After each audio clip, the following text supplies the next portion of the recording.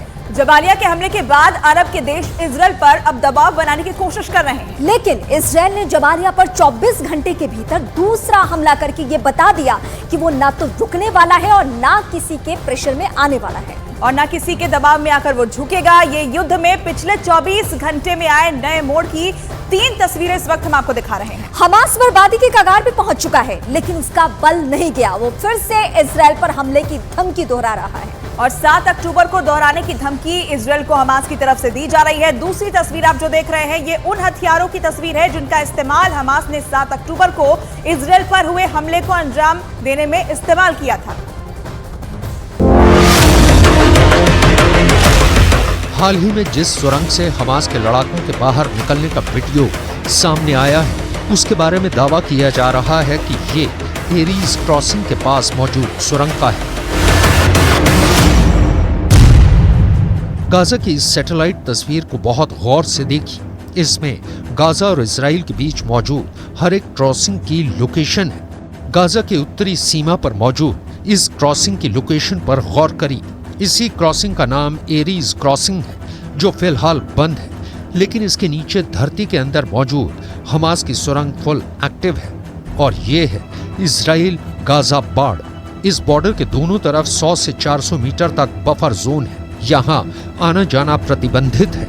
इस buffer zone से लगे कई क्रॉसिंग मौजूद हैं, जिसमें से दूसरा अहम क्रॉसिंग है नाहा ओज क्रॉसिंग, जो 2010 में स्थायी रूप से बंद है। इस तीसरी क्रॉसिंग को सूफा क्रॉसिंग कहा जाता है। ये 2008 में स्थायी रूप से बंद है।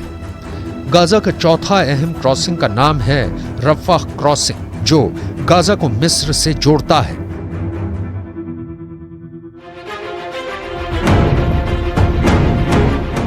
रफा क्रॉसिंग को पहली बार विदेशी नागरिकों के लिए खोला गया है। यहाँ से करीब 400 लोग मिस्र पहुंचेंगे, लेकिन हमास के लड़ाके और हमास के हथियार सुरंगों के अंदर महफूज हैं। दावा तो यहाँ तक किया जा रहा है कि युद्ध के दौरान हमास के हमलों को रोकने के लिए इजराइल ने बुलेट प्रूफ बंकर भी तैयार कर लिए हैं। इजराइल के ये बुलेट प्रूफ बंकर नुमा टनल पूरे इजराइल में जगह जगह मौजूद है।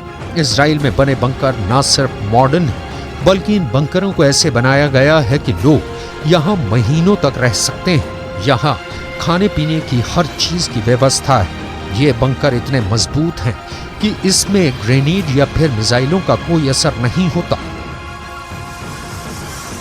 ट्रेन स्टेशन 2018 में बना, लेकिन इसे हम बंकर स्टेशन भी कह सकते हैं, क्योंकि बड़े युद्ध की स्थिति में यह बंकर के तौर पे काम करेगा। एक बार आपको ऊपर दिखाते हैं, यह सरफेस का एरिया है। जो नीतियां बनाई गई हैं, जिस तरह से इस ट्रेन स्टेशन को बनाया गया है, सामान्य तौर पे ये इतना मजबूत है कि इन पर गोलियों का असर नहीं होगा। ये बड़ा गेट, अगर जरूरत पड़े इसको बंद करने की, तो ये बंद किया जाएगा और इस पे कुछ भी मिसाइल भी आप मार दे तो बहुत मुश्किल से ये टूटेगा। इजराइल